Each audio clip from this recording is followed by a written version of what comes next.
संभाग के दो जिलों बुल्ढाना और यवतमाळ पश्चात अब मुख्यालय अमरावती में महायुति सरकार के महत्वाकांक्षी प्रकल्प शासन आपल्या दारी कार्यक्रम का बड़े प्रमाण में आयोजन होने जा रहा है। सूत्रों की माने तो आगामी 26 नवंबर को अमरावती में शासन आपल्या दारी कार्यक्रम आयोजित करने संबंधी प्रशासनिक तैयारियों की जायजा बैठक आज दोपहर हुई, जिसमें राजस्व प्रशासन के साथ वरिष्ठ पुलिस अधिकारियों ने भी भाग लिया। कार्यक्रम हेतु मुख्यमंत्री एकनाथ शिंदे, दोनों उप मुख्यमंत्री देवेंद्र फडणवीस तथा अजित पवार, उच्च शिक्षा और अमरावती जिला संपर्क मंत्री चंद्रकांत दादा पाटील व अन्य अनेक मंत्री तथा वरिष्ठ अधिकारी अमरावती आएंगे। आम्ही दिलेले जे सदस्य आहेत त्या ठिकाणी काही जर आपल्याला अजून जादा घ्यायचे असेल तर ते घ्यायचे आहेत व त्यानंतर आपण इतर जिल्ह्यात जे काय आरडी साहेबांनी सांगितलं त्या कमिटीने काय केलेलं आहे त्याची माहिती घेऊन आपल्या कमिटीची रूपरेषा अंतिम करायची आहे। जी 21 तारखेला कलेक्टर सरांच्या अध्यक्षतेखाली पुन्हा मीटिंग केली, आपल्याला त्या ठिकाणी आढावा द्यायचा आहे। आज आपण सूचना आणि डिस्कशन केलेलं आहे की आपल्या कमिटीने ॲक्च्युली हा कार्यक्रम यशस्वीरित्या पार पाडण्यासाठी आपण काय काम केलेलं आहे। मध्य रेलवे प्रशासन ने यात्रियों की सुविधाओं को देखते हुए आज 10 नवंबर से अमरावती से पुणे के बीच विशेष ट्रेन चलाना शुरू किया है। पुणे से अमरावती के लिए ट्रेन सुबह 11:05 पर रवाना हो गई। पहले ट्रेन की ऑनलाइन बुकिंग न थी। अचानक रेलवे को यात्रियों और जनप्रतिनिधियों से फोन फानी पश्चात गाड़ी की ऑनलाइन बुकिंग शुरू की गई। सूत्रों ने बताया कि आधे से अधिक सीटें 25 नवंबर तक आरक्षित हो गई है। दिवाली रश के कारण ट्रेन को रिस्पांस मिला है, यह भी कहा जा रहा है। इसमें आम यात्री विशेषकर विद्यार्थी वर्ग और प्रोफेशनल्स को त्योहारों के मौके पर अमरावती आना और वापस पुणे जाना सुविधापूर्ण हुआ है। साथ ही उनकी पैसों की भरपूर बचत होने जा रही है। साईनगर से अकोले की तरफ जाते मार्ग पर गुरुवार शाम 6 बजे अचानक नरखेड़ लाइन की मालगाड़ी का इंजन एन रेल क्रॉसिंग के पास बंद हो गया, जिससे वहां से गुजरने वाले लोगों को करीब 2 घंटे परेशानी हुई। मॉडर्न रेलवे स्थानक के प्रबंधक EMS लोहकरे ने बताया कि मालगाड़ी अटक जाने से करीब 1.25 घंटे रेल क्रॉसिंग बंद रही। बाहर से दूसरा इंजन मंगवाने के बाद मालगाड़ी को अकोले स्टेशन की तरफ से ले जाया गया, तब जाकर रेल क्रॉसिंग खुला और लोग अपने घरों की ओर जा सके।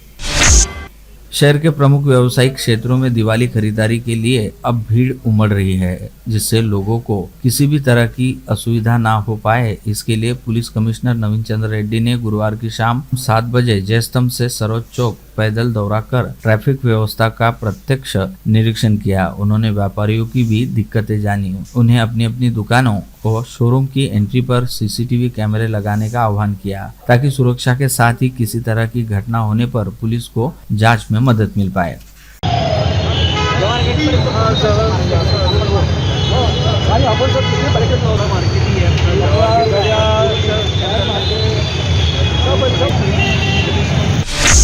उत्सवों से काम करने की नई ऊर्जा, शक्ति और प्रेरणा मिलती है। उत्सवों को सकारात्मक रूप से लेना जीवन को भी सहज, सुलभ व रसमय बनाता है। इस आशय का प्रतिपादन प्रमुख जिला व सत्र न्यायाधीश मोहन देशपांडे ने किया। वे गुरुवार शाम जिला न्यायालय परिसर में आयोजित जिला वकील संघ के दीपोत्सव में बोल रहे थे। मंच पर कार्यक्रम के अध्यक्ष एडवोकेट शिरीष जाखड़, परिवार न्यायालय के जज पोंदकुले और मुख्य सरकारी अभियोक्ता एडवोकेट परीक्षित गनोरकर विराजमान थे। राज्य सरकार ने आखिरकार राहत व पुनर्वास मंत्री की अध्यक्षता में गठित उप समिति की बैठक पश्चात अमरावती संभाग के 233 सर्कल में सूखे समान स्थिति होने की घोषणा कर दी है, जिससे इस क्षेत्र के किसान और लोगों को शुल्क और कर चुकाने में रियायत मिल जाएंगी। समिति ने कृषि पंप के बिलों में 33% छूट के साथ जल किल्लत वाले गाँवों में किसानों का कनेक्शन न तोड़ने कहा है। अक्टूबर हीट में 28,000 मेगावाट पहुंचाने के बाद राज्य में बिजली की मांग बढ़ने के पूर्व कमी आई थी, मगर अब दिवाली के पहले ही बुधवार को यह मांग 28,382 मेगावाट पर पहुंच गई है। दिवाली के 5 दिन के पर्व में घरगुती व रब्बी हंगामी कृषि क्षेत्र में बिजली की मांग बढ़ेगी, जिसके कारण राज्य में बिजली की मांग 29,500 मेगावाट तक पहुंचने की आशंकाएं जताई जा रही है। परिणाम स्वरूप राज्य में सेंट्रल सेक्टर में अतिरिक्त 1 से 1,500 मेगावाट बिजली खरीदी की जा सकती है। भाजपा जिलाध्यक्ष और सांसद डॉक्टर अनिल बोंडे ने पार्टी के 4 विविध आघाड़ियों के पदाधिकारियों की घोषणा आज की। उन्होंने कहा कि हमारा लक्ष्य महाविजय 2024 है। इसके लिए अभी से जुट जाए। उन्होंने राजापेट स्थित पार्टी कार्यालय में कहा कि मोदी सरकार की योजनाओं को घर घर पहुंचाने में सफलता निश्चित है। नरेंद्र मोदी को पुनः प्रधानमंत्री बनाने हम सभी का एकजुट होकर काम करना आवश्यक है। गांव-गांव, मंडल, बूथ स्तर पर पार्टी कार्यक्रमों का क्रियान्वयन प्रभावी रूप से करने से हमारे लक्ष्य को प्राप्त करने में सफलता मिलेगी।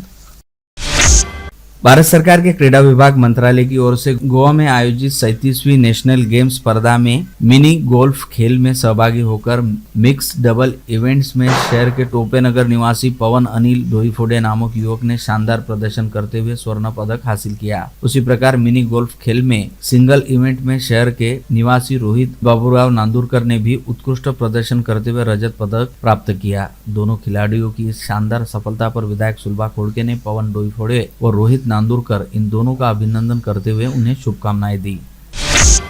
मुख्यमंत्री एकनाथ शिंदे, उप मुख्यमंत्री देवेंद्र फडणवीस व उप मुख्यमंत्री अजित पवार की सरकार ने दिवाली पर राशन कार्ड धारकों को केवल 100 रुपए में आनंद का सीधा किराना अमरावती जिले में वितरित करना शुरू कर दिया है। जिलाधिकारी सौरभ कटियार के मार्गदर्शन में जिला आपूर्ति अधिकारी देवराव वानखड़ी की देखरेख में मंगलवार 7 नवंबर 2023 से यह वितरण आरंभ किया है। अमरावती शहर समेत जिले के कुल 5,37,595 परिवार को दिवाली पर यह सरकारी किराना सरकारी राशन दुकानों के माध्यम से वितरित किया जा रहा है। गुरुवार 9 नवंबर 2023 शाम तक जिले में कुल 1900 में से 1400 सरकारी राशन दुकानों को यह किराना किट आनंद का सीधा उपलब्ध करा दिए जाने की जानकारी जिला आपूर्ति अधिकारी देवराव वानखड़े ने दी है। धनत्रयोदशी के मौके पर बाजार में ऑटोमोबाइल सेक्टर में जोरदार ग्राहकी रही। सैकड़ों कस्टमर को JPS Honda, Nanda Motors, Rathi, Suzuki, शान होंडा में वाहनों की डिलीवरी दी गई। वहीं केडिया मॉल में अमरावती के लोगों ने ऑफर्स का लाभ उठाते हुए घरेलू उपकरणों की जमकर खरीदी की। कोई फ्रिज खरीदकर इतराया तो किसी ने घर की लक्ष्मी की सुविधार्थ ओवन, मिक्सर, वाटर प्यूरिफायर खरीदे। प्रदेश की 25 जिला परिषद, 15 महानगर पालिका और सैकड़ों पंचायत समितियों के चुनाव न्यायालयीन लड़ाई के कारण प्रलंबित हो रहे हैं। कोर्ट आदेश के बाद चुनाव विभाग हलचल शुरू करेगा, किंतु इस बार दिवाली पर राजनीतिक हलचल की संभावना कम है। अगले वर्ष दिवाली में स्थानीय निकाय चुनाव की धूम रहने की संभावना जानकारों ने व्यक्त की है। मिनी मंत्रालय पर गत 19 माह से प्रशासक राज है। जिला परिषद का कार्यभार मुख्य कार्यकारी अधिकारी के रूप में अभिशांत पंडा के हाथ में है। पिछले दिनों तुलजापुर में प्राथमिक शिक्षक समिति राज्य कार्यकारिणी की सभा राज्याध्यक्ष विजय कोम्बे की अध्यक्षता में हुई। इस समय उन्होंने कहा कि आगामी 11 दिसंबर को जूनी पेंशन लागू करने पर समूह शाला योजना पूरी तरह बंद करने सहित अन्य प्रमुख मांगों सरकार के सामने रखा जाएगा।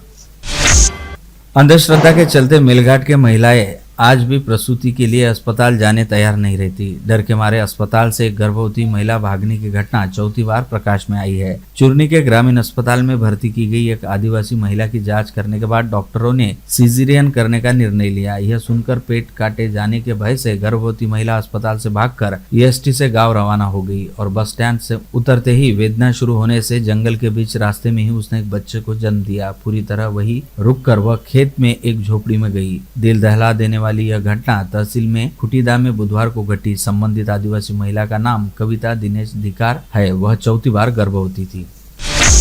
हिक शाम संत कंवरराम जे नाम ऐतिहासिक कार्यक्रम में डॉक्टर रोमा राजेश बजाज के संयोजन में प्रस्तुत की गई नृत्य नाटिका ने सिंधियत की आभा बिखेर कर समा बांधा। मासूम और युवा कलाकारों ने अनूठे संगम से मंचित नृत्य नाटिका से सभी को मंत्रमुग्ध किया। सांस्कृतिक भवन में उपस्थित हजारों दर्शकों ने कलाकारों का हौसला भी बढ़ाया।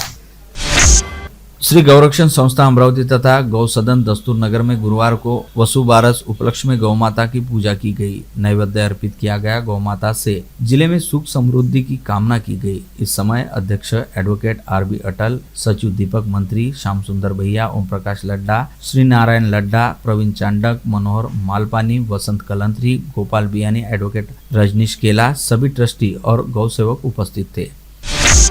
स्थानीय धनराज लेन स्थित राधाकृष्ण मंदिर में माहेश्वरी महिला मंडल व राधा मधुसूदन बेनी प्रसाद सनातन संस्कृति संस्थान की ओर से निर्माल्य पात्र उपक्रम का विधि विधान से फीता काटकर उद्घाटन किया गया। निर्माल्य पात्र उपक्रम के माध्यम से महिलाएं उन लोगों तक पहुंचेगी जो आमतौर पर माहेश्वरी समाज का हिस्सा भले ही न हो, लेकिन सामाजिक समाज का हिस्सा अवश्य है। प्रायोगिक तौर पर केवल कुछ ही मंदिरों तक निर्माल्य संकलन का कार्य करेंगे, किंतु इससे निर्मित खाद व उससे निर्मित अनाज यह ऑर्गेनिक खेती के उत्पादित अनाज होगा, जो हमारे शरीर के लिए फायदेमंद साबित होगा। और मुझे याद नहीं आता, जब मैं पैदा हुआ था उसके बाद जब से होश संभाला हूँ तब से इस मंदिर का बहुत प्रसाद में आया है। तो आज साल भर बाद आया हूँ, मैं शायद नहीं आता। हर साल इसका रूप निखरता ही जा रहा है, दिव्यता निखर रही है। आप सबकी भक्ति है यहाँ पर। जो आप सब उपस्थित हमारे जगदीश को आदरणीय करवा जी, अशोक भैया, हमारे संगीता जी, अनिता जी, करवा जी। पुलिस गौवंश तस्करी रोकने की तड़ातड़ कार्यवाही कर रही है। एक के बाद एक लगातार रोज ही जिले में कहीं न कहीं गौवंश लदे वाहन पकड़ रही है, मगर आरोपी न जाने क्यों पुलिस के हाथ से फिसल रहे हैं। ताजा घटना में भी मंगरूल दस्तगीर पुलिस ने बाकायदा फिल्मी अंदाज में बेलोरा पिकअप का पीछा कर 13 गौवंश पकड़े, किंतु इसमें भी आरोपी भाग निकलने में सफल हो गए। इसका उत्तर तो पुलिस अधीक्षक ही दे सकते हैं। सरकारी टेलीफोन कंपनी BSNL में आरक्षित जगह पर जाति प्रमाण पत्र देकर नौकरी हासिल की। 35 साल तक नौकरी करने के बाद जब पेंशन लेने की अवस्था आई तो खुलासा हुआ कि लक्ष्मण सिंह नत्थू सिंह ठाकुर के जाति प्रमाण पत्र बोगस है। इस बारे में राकेश खंडेलवाल की शिकायत पर सिटी कोतवाली ने आरोपी के विरुद्ध जाति प्रमाण के अधिनियम धारा के तहत अपराध दर्ज किया है। कोई भी त्योहार के अवसर पर रेलवे टिकटों की कालाबाजारी होती है। यात्रियों से मनमाने तरीके से किराया वसूल किया जाता है। टिकटों की कालाबाजारी करने वाले अधिकांश ट्रेनों के टिकट किसी के नाम से बुक कर लेते हैं। किसी के लिए बुकिंग ऑफर के कर्मचारियों से उनकी साठगांठ भी रहती है। इसी तरह की रेलवे टिकट की कालाबाजारी करने वाले ट्रैवल्स एजेंट से संगणक समेत विविध नाम की ID, ई-टिकट व अन्य साहित्य कब्जे में लिया गया है। यह कार्यवाही बुधवार को रेलवे सुरक्षा बल ने की। पकड़े गए एजेंट का नाम शहर के सुंदरलाल चौक कांग्रेस नगर रोड निवासी संजय हरिओम अग्रवाल है। वलगांव थाना अंतर्गत ग्राम शिराला में गुरुवार दोपहर 1 बजे विवाहिता की आत्महत्या का मामला उजागर हुआ। मृतका का नाम धनश्री आकाश ठाकरे है। उसके भाई विशाल प्रदीप वाकौड़े ने सूचना दी। घर में ही दरवाजा भीतर से बंद कर धनश्री ने फांसी लगा ली। उसे इरविन अस्पताल में ले जाने पर डॉक्टर ने उसे मृत घोषित किया। धामनगांव गढ़ी की जिला परिषद शाला की कक्षाओं में ताले तोड़कर 56,400 रुपए का साहित्य चुराने वाले 5 आरोपियों को परतवाड़ा पुलिस ने 1 नवंबर को गिरफ्तार कर लिया। उनसे 56,000 रुपए का माल बरामद किया। MIDC परिसर से दोपहिया चुराने वाले आरोपी को राजापेट पुलिस ने 9 नवंबर को गिरफ्तार कर लिया। उससे चोरी की दोपहिया जब्त की गई। गिरफ्तार किए गए आरोपी का नाम वडरपुरा निवासी अनिल उर्फ बन्नी वासुदेव शेलके है। जिले के पिंपलफीर की खदान पर राख फेंककर पर्यावरण का नुकसान करने वाले रतन प्राइवेट लिमिटेड और स्टेट कंपनी पर फौजदारी मामला दर्ज करने की मांग भाजपा के पूर्व पार्षद तुषार भारतीय ने की है। उन्होंने कहा कि जिलाधिकारी के आदेश के बावजूद पिंपलफीर के खदान में ट्रक से राख फेंकना शुरू है। इस बाबत ग्राम सभा में राख डालने बाबत प्रस्ताव पारित किया गया था। इसकी जानकारी जिलाधिकारी पर्यावरण विभाग इनको दिए जाने पर जिलाधिकारी ने राख न फेंकने के आदेश जारी किए थे। 5 वर्ष पूर्व के प्रेम संबंध प्रेमी प्रेमिका द्वारा स्टैम्प पेपर पर लिखकर समाप्त किए गए, लेकिन पिछले कुछ दिनों से प्रेमी अपनी एक्स प्रेमिका को परेशान करने लगा। पिता के सामने उसने मारपीट कर शादी करने अन्यथा जान से मारने की धमकी दी। आखिरकार परेशान युवती ने राजापेट थाना पहुंचकर मामले की शिकायत दर्ज करवाई। पुलिस ने विभिन्न धाराओं के तहत मामला दर्ज किया है। शाम के समय मोटरसाइकिल पर घूमने निकले युवक युवती को 3 अनजान युवकों ने चाकू की नोक पर लूट लिया। यह घटना नेरा थाना क्षेत्र के सुपर हाईवे के पास कैलाश नगरी लेआउट परिसर में 9 नवंबर की रात 9 बजे घटी। पुलिस ने शिकायत के आधार पर लूटपाट का मामला दर्ज कर जांच शुरू की है। 3 दिन पूर्व फ्रेजरपुरा थाना क्षेत्र के दस्तूरनगर परिसर के जयंत कॉलोनी के बंद मकान में हुई चोरी मामले में क्राइम ब्रांच यूनिट 2 ने 3 शातिर चोरों को गिरफ्तार कर उनके पास से 2,05,000 रुपए मूल्य का चोरी का माल जब्त किया। इन आरोपियों ने 2 चोरी की घटना कबूली है। गिरफ्तार किए गए आरोपियों के नाम कैलाश राउत, ओम उर्फ नागोगोपाल नागरिकर और विक्की अरुण सरकटे है। स्थानीय मैथिली नगर में शुरू चकला घर पर अपराध शाखा के दल ने छापा मारकर एक महिला समेत युवक को कब्जे में लिया। कब्जे में लिए गए युवक का नाम सचिन कावरे है। आप देख रहे थे मंडल न्यूज बुलेटिन। हमारे चैनल को लाइक करें, शेयर करें और हाँ, सब्सक्राइब करना ना भूलें। कल होगी आपसे फिर मुलाकात, तब तक के लिए धन्यवाद।